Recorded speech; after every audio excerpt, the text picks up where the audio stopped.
beautiful weather. All right. Hey, I don't know if you guys know this, but we have a very special guest tonight with us. What? Special. His name is Brian Gentry. It's a great day. He puts the O in Corona. So, that's what it says. Oh. You're the first. You're the first in everything. Yeah, so Brian is my long lost brother. And if you don't know Brian, he teaches our 9th and 10th grade.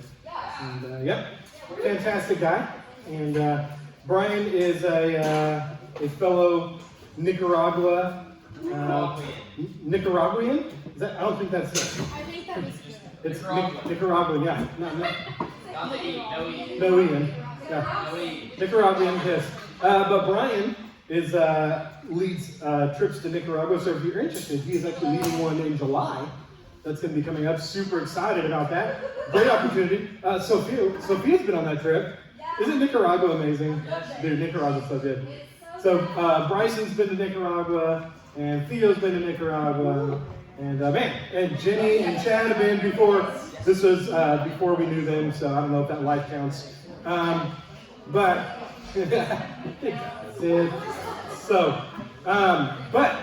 Dana and I are leading a trip in September if you want to get a week out of school. So with all this coronavirus, you might be out till then. I don't know. UT just canceled class till April the 3rd. Oh, they did? Yeah.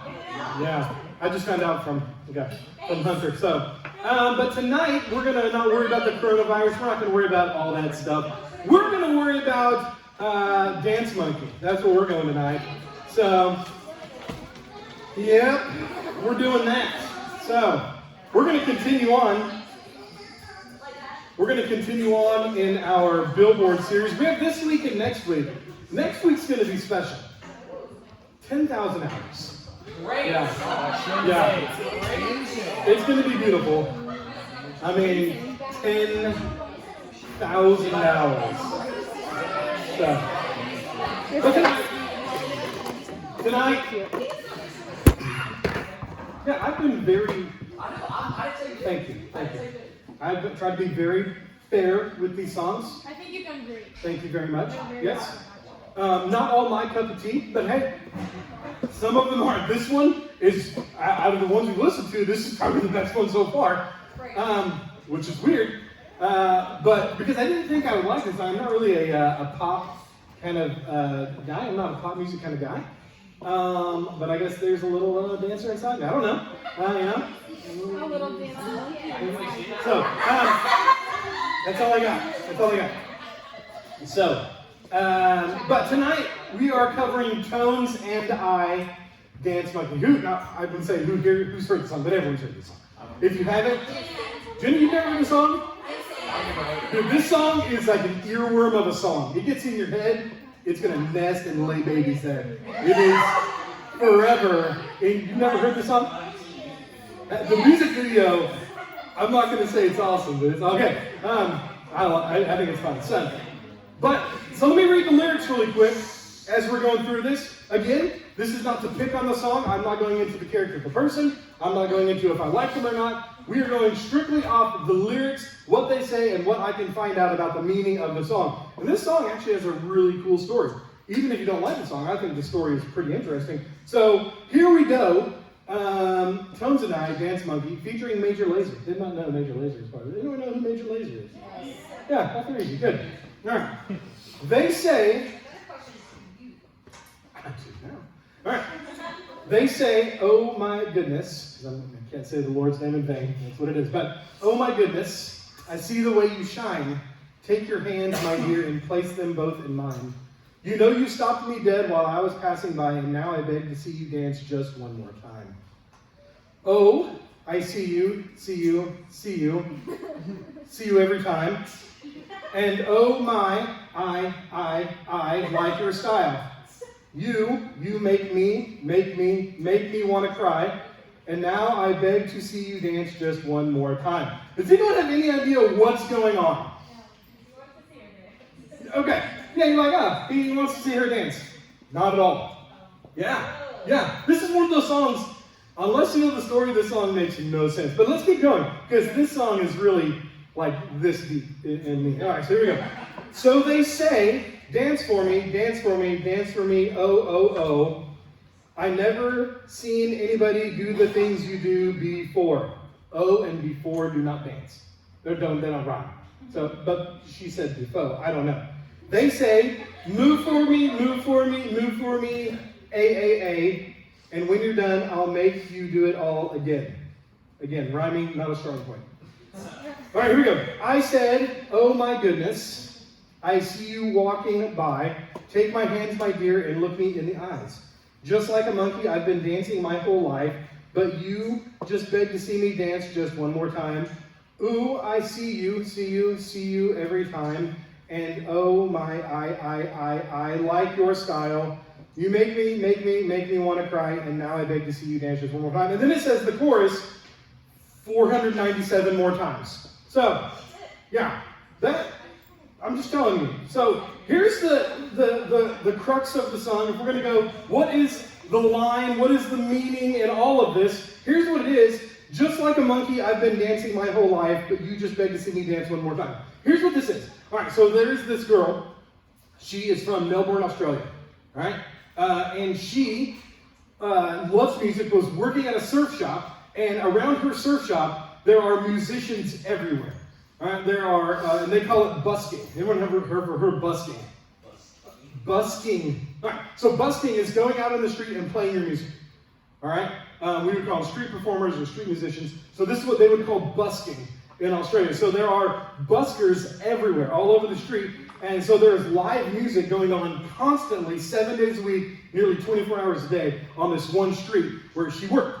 And she was playing shows. She was working in a surf shop, and then she was going to play shows. And then she would go sleep a little bit, and then she'd go work in a surf shop, and then she would play shows on and on and on and on and on again. And as she was busking, her popularity began to grow, just as it would with anyone who had good music. And her music became very popular. So as she was on her social media, she would say, hey, I'm busking here at 7 p.m. to midnight on this corner. Come watch me perform. Now, most people were playing guitar or it was very acoustic music. Well, she plays keyboard and had synthesizers and had drum machines. So it was really like this mini concert going on in the street. And as she was playing, her crowds would get bigger and bigger and bigger. And by the second and third song, there would be somewhere up crowds of 100 and 200 people just surrounding, flooding this street around her. And what happened one night, she said she wrote this song because one night, in the middle of her performance, 2 little kids ran through and flipped over her keyboard as she was playing, on accident as they were playing. So then she had to put it back on there. And then someone came by and stole a lot of her money out of her case and ran away. And then after that happened, 2 people came by and looked at her as she was playing and said, essentially, your music's not worth anything, and then walked away. And then, but in the middle of all this are all these people cheering, and they were saying, hey, play it again, I'm going to go get so-and-so. Play it again, I'm going to go get so-and-so. And they would just keep begging her to play music over and over, not really caring that she's exhausted from work and not caring anything about her life. And she was trying to live up to the expectation of the crowd around her. And in that, what we see is that she says this, just like a monkey, I've been dancing my whole life. Now, is everyone, this is kind of an old thing. If you go, you guys don't know what vaudeville is, but like old time theater or old street performers, there would be a guy playing like a little piano and like a little dancing monkey. All right? This is essentially what she's comparing herself to. All right? You are just thinking of me not as a person who has feelings and thought and creativity, but you're just thinking of me as some little performer to do what you want me to do all the time, to live up to your expectations. All right? But you just beg to see me dance one more time. And she says, if you replace dance with sing, this was my life. People didn't care about me, but they wanted me to live up their expectations to sing and sing and sing and sing and do what they want all the time, and they didn't care about the passions in my life. So this is really what the song is all about, is her being frustrated as the crowd started to pile up. People were just not being respectful of who she was, and she felt like she had to live up to the identity that people were trying to put on her. So she wrote this song about it, that she's not just a performer, but that's how she was being treated. So I got to think about this, of what is this all about? Now, at first, I was telling Dana, this really could go a lot of different ways with topics. We could go expectations, right? Does anyone feel like they have to live under someone's expectations and live up to somebody? Anybody? Okay. So we have this, right? Our parents have expectations of us. Some are good, right? Expectations like you're not going to lie, you're not going to steal, you're not going to do things that are wrong, you're going to, live a good life, you're not going to embarrass yourself, you're going to make good decisions. You have those expectations. But then you kind of have these extracurricular expectations, and it may be from your friends, that they expect you to act a certain way, talk a certain way, date a certain way, live a certain way, right? There's those expectations. And then you have, maybe your teachers have expectations, or your parents of, you are expected to have these grades and anything less is absolutely false. I'm glad my parents did not have that. My parents, D stands for diploma. We were good, all right? It was C, it's okay. But there's expectations, don't fail. Don't get a B. I knew students, friends I use that term loosely, people in high school that their parents said, if you get a B, we're going to have issue. You're an A student. That's it. So they had this expectation, it is A's or nothing. Then there's the expectation, you go to this kind of school. We don't go to state schools, we go to private schools. State schools are for common people. We don't do that. My parents were just excited I went to school. Right? Like positive right there. All right?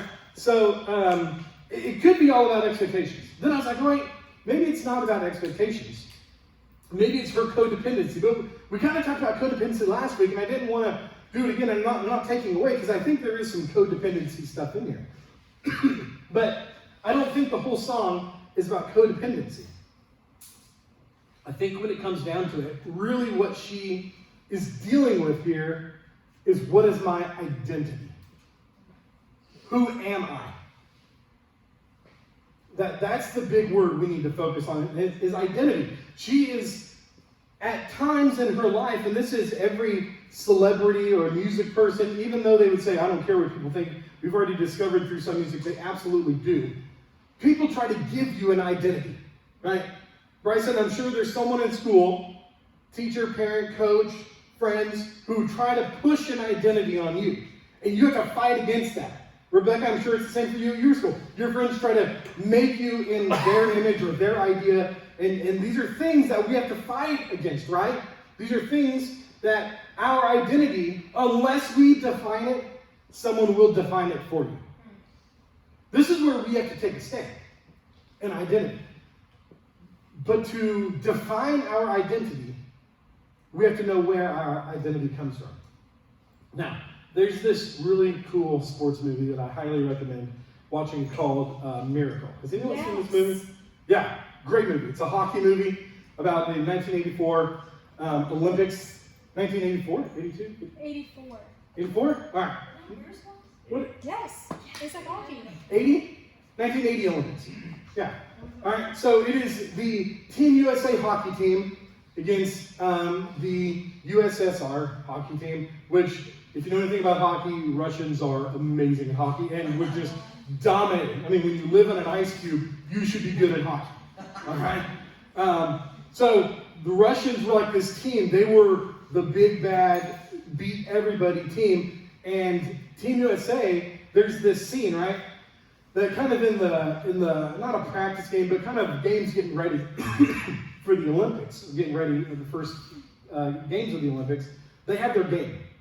And in the game, they kind of don't play up to what they're supposed to be playing at. These are all the best players from the U.S., but they're not really giving their all. They haven't figured out yet that they're no longer playing for their individual teams. They're playing for Team USA. So what happens is, at the end of the game, as the fans are leaving, the coach says, no, you guys get on the goal line, and they start doing suicides. All right? So if you don't know what a suicide is, you start at the goal line, you go quarter way, back, half, back, three-quarter, back, all the goal line and back, and that's one suicide. So they keep doing this, and in the middle of it, he would ask them, hey, who are you? And they say, hey, my name is so-and-so, and I play for team whatever. And they would name an American hockey team. And go, do it again. And he goes through everybody, and they keep saying their name and their hockey team. And they go on for hours doing suicides. After a whole game, and guys are just puking everywhere, and the whole goal line, everyone's just gasping for air. They're just, it's a mess where they are. And finally, someone yells, "My name is," and they say their name, "and I play for Team USA." And they finally realize their identity is not in the individual, it's for the team that they play for, which is USA. And the coach says, right before the game, the name on the front is more important than the name on the back. And it's this great picture that these guys finally realize their identity is not their individual team, their identity is Team USA. Now, what in the world does 1980s hockey have to do with Christianity? All right? Here's what it has to do with everything. Those guys finally realized their identity of the greater team.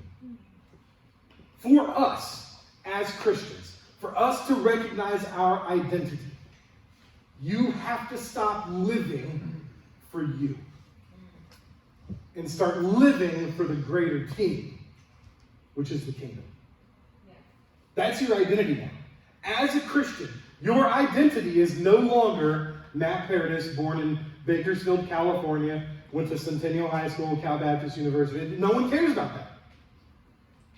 My identity now in the kingdom is Matt Paradis, Son of God. That's it. This is the aha moment. That's kind of ridiculous. I don't think we understand the power that comes with recognizing that you're a part of the Christ team. So go to Galatians chapter 4. I love Galatians chapter 4. Galatians chapter 4 is all about identity and who we are. Galatians chapter 4, let's just start in verse 1. I want to read through this. I'm just going to go through a few words of what's here. It says, starting in verse 1, chapter 4, "I mean that the heir, as long as he is a child, is no different from a slave, though he is the owner of everything, but he is under guardians and managers until the date set by his father. In the same way, we also, when we were children, were enslaved to elementary principles of the world. But when the fullness of time had come, God sent forth his Son, born of a woman, born under the law, to redeem those who were under the law, so that we might receive adoptions as sons." Let's stop there. This is what it's comparing Christians to. Before you knew Christ, you were no different than the slave who just understands the elementary principles of the world, which means you only live by the world's standards. That means you are enslaved, you are in bondage to what the world has, and that is as far as you can go. That's it. That's kind of harsh. Take it up with the Lord. Because that's what this means. As a person who does not have the Holy Spirit, as a person who does not have access to the wisdom of God, to a person who does not see anything beyond their own eyelids, you are blinded to everything else except what the world has to offer. That's where you are. This is your identity as a lost person. Your identity is bondage. Your identity is lost. Your identity is broken. Your identity is enslaved. Your identity is worldly. That is who you are, left on your own.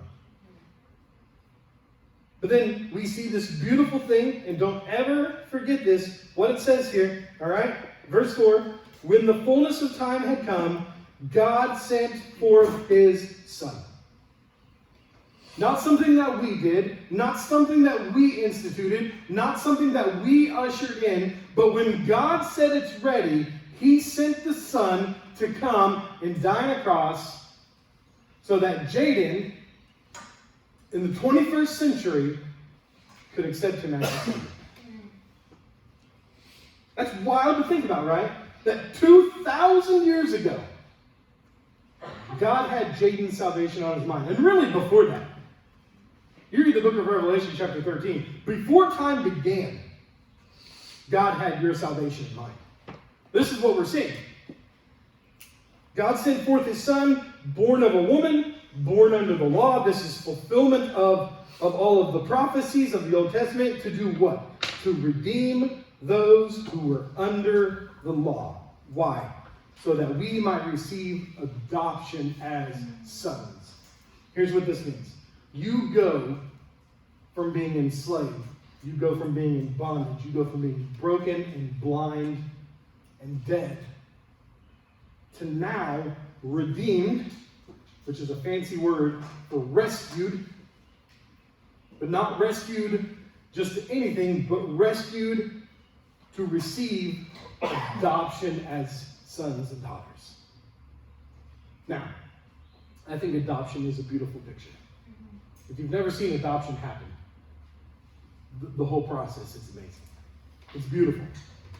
Adoption is such a great picture of salvation. Because here's what we don't see. All right? Let's just take Tyson, for example. Tyson was not sitting in Ethiopia in an orphanage going through a flip book of parents that he was going to go live with. Don't misunderstand. Tyson did not sit there and go, I don't know if I like that state. I don't know. They have a dog. Oh, that's cool. And he did not go through a flip book and do that. But when the fullness of time came, what happened? Mark and Carrie and Bryson and Reagan got on a plane, flew to Ethiopia, and when time came, they chose Tyson. Not Tyson's choice, but their choice. You know what the cool thing about it? Bryson and Reagan and Mark and Carrie and Hudson and Corbin, they knew about Tyson before Tyson knew about them. They knew his name, where he was from, all the information they could get about him. They knew, even before Tyson knew, they even existed. This is what we're seeing here. This is exactly what we're seeing. Adoption as sons. Now, here's what happens, right? Let's say, in some tragic accident, the whole McKeon family goes down, except for Tyson. You know what happens to Tyson's last name? It stays McKeon. And you know what happens with everything that they own? It goes to him. You know why? Because he is their son. And he receives everything. It's not like when Tyson got here, they built a little guest house out in back for the adopted kids. That's not what adopted means. It's not like when he got here, like they get 10 presents for Christmas and Tyson only gets 2 because he's just adopted. That's not what we see here is that we might receive adoption as sons. This is what it says. And because you are sons, God has sent the Spirit of his Son into your heart. The essence of who God is, all of his character, all of his power, everything that God is, now indwells in you as an adopted child. And we hear this term, crying, Abba, Father. Now, Abba, Father, if you don't know, Abba is the Hebrew word for daddy. All right? But if you think about it this way, we get to call God Abba. This is the same name that Jesus called God when he was praying to him in the garden right before his crucifixion. We get to call God the same name as Jesus. Now, you can't tell me that you're a stepchild or a half-kid of God when you get to call him the same name. This is what it says. So you are no longer a slave, but a son. And if a son, then an heir through God. An heir. You are now royalty. I don't feel royal. I don't care what you feel like. That's what God says. You are my son. You are my daughter. I am the king. You are an heir. So look what it calls you here. You're adopted. Not just stepchild, half living in the back house adopted. Fully adopted, living in the palace with the big room like everybody else, getting everything else that everybody else gets. Adopted. And if they all die, you get everything. Adopted. You are filled. It's not like God brought you into the house and doesn't give you the power to do things. No, you have every bit of power you were ever going to need when you were adopted. The Holy Spirit lives within you. You have wisdom. You have character. You have love, joy, peace, patience, kindness, goodness, gentleness, faithfulness, and self-control. You have the ability now to do something other than live for the world. You are with privilege. Now it's a no-no word in our society when we talk about privilege. But you have the privilege to call God Dad. You are free to not sin. You guys understand that? You are free to not sin. You didn't have the choice beforehand. You were dead in your sin. You are free to now live a righteous life. You are fully His. It's not like God is still fighting for you. This idea that we get from cartoons, where it's God on one side and a little demon on the other side, they're fighting back and forth and all, that is garbage.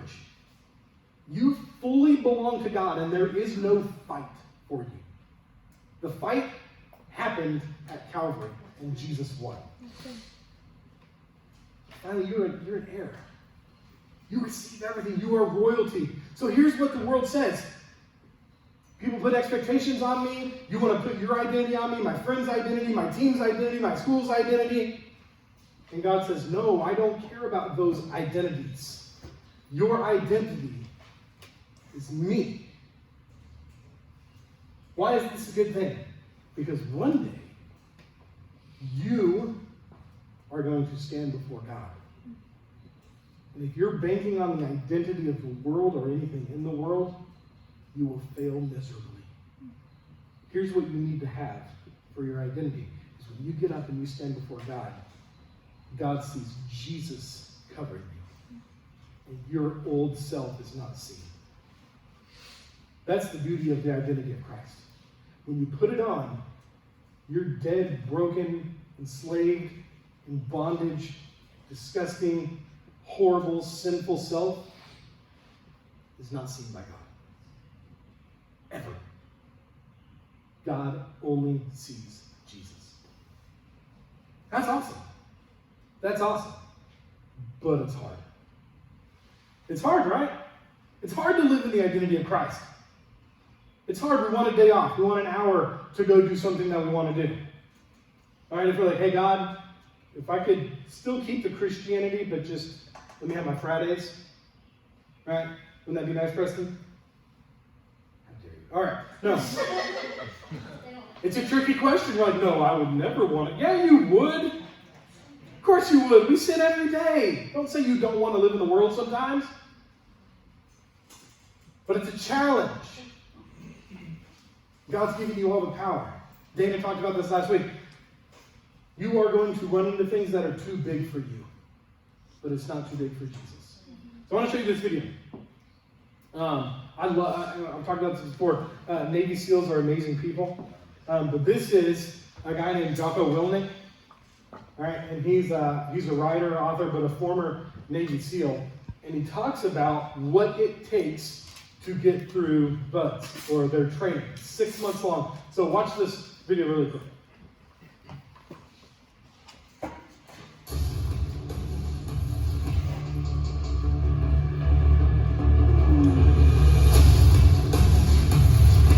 I don't know the details of what it's like to be in BUDS, but I know in BUDS there is a bell that you ring yourself when you decide to quit, right? If you want to quit, you ring it about 3 times. you have a helmet with your name on it, and when you quit, you put your helmet by the bell, and they line up the helmets.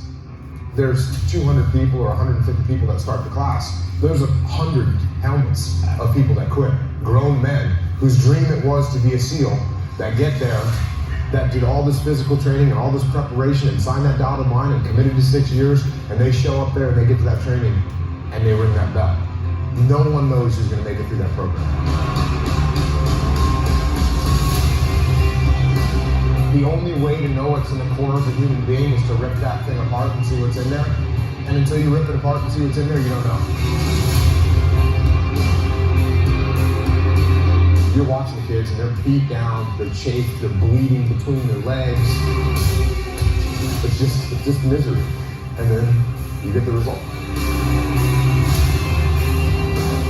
What does it take to not ring the bell? Don't quit. People always ask me, what should I concentrate on here? What's your advice for me going to Buds? Like, don't quit. Don't quit. Like, train hard, don't quit. Or quit, because we don't want you to.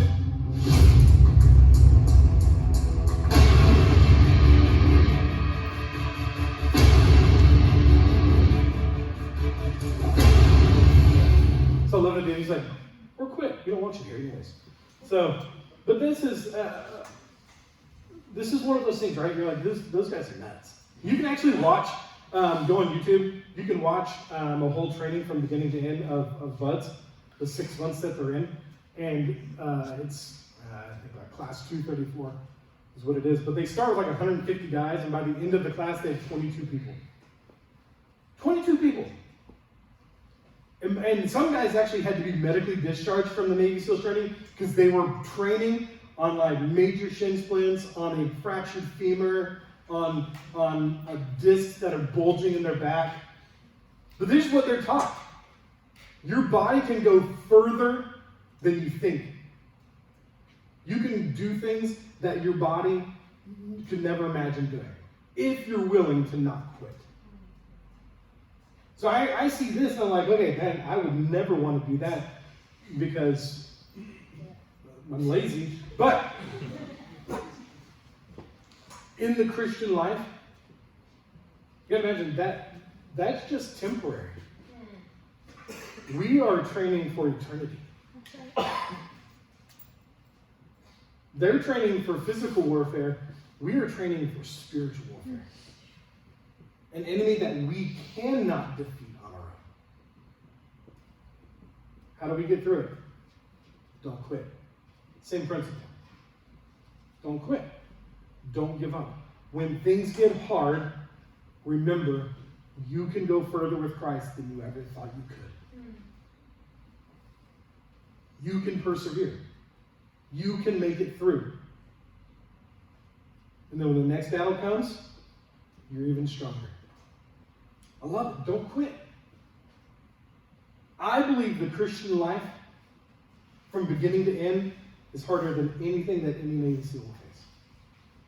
Now, they may disagree with me, but I don't care. Everything that we face during the day that's telling us, just a moment, take a break. It's okay. Don't do that. Don't worry about it. No one's going to know. No one's going to see.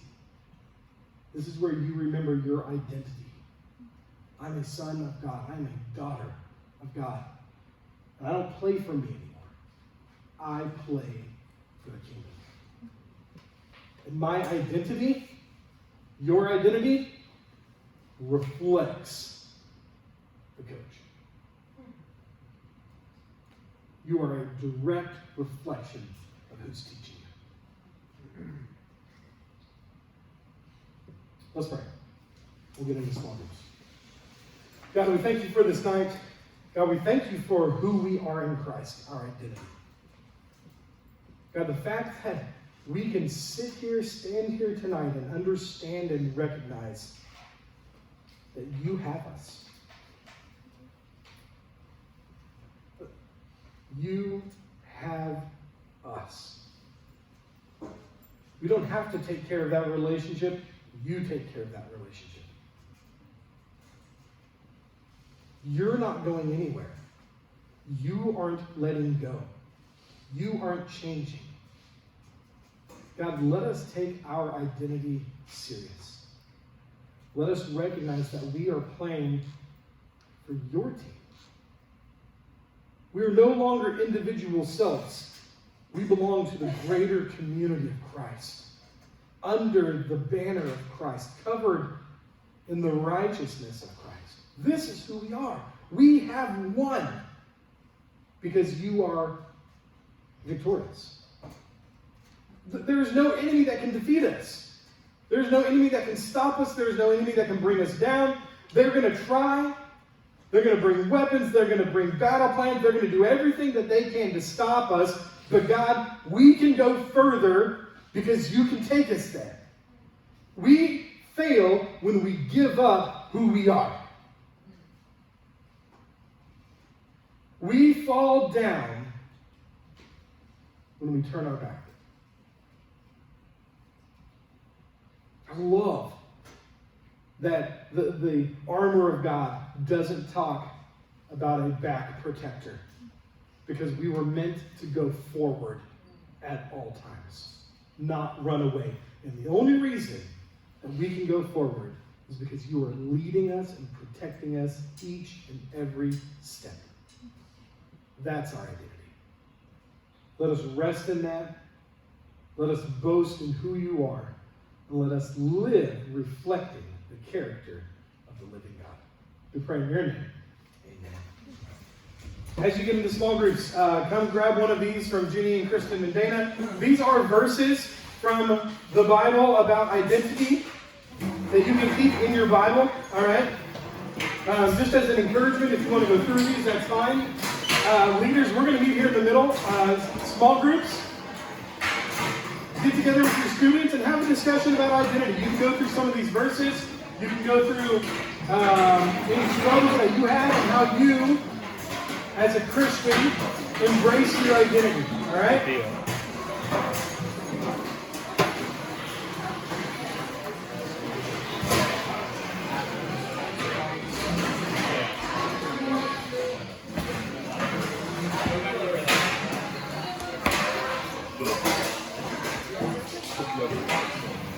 That was good.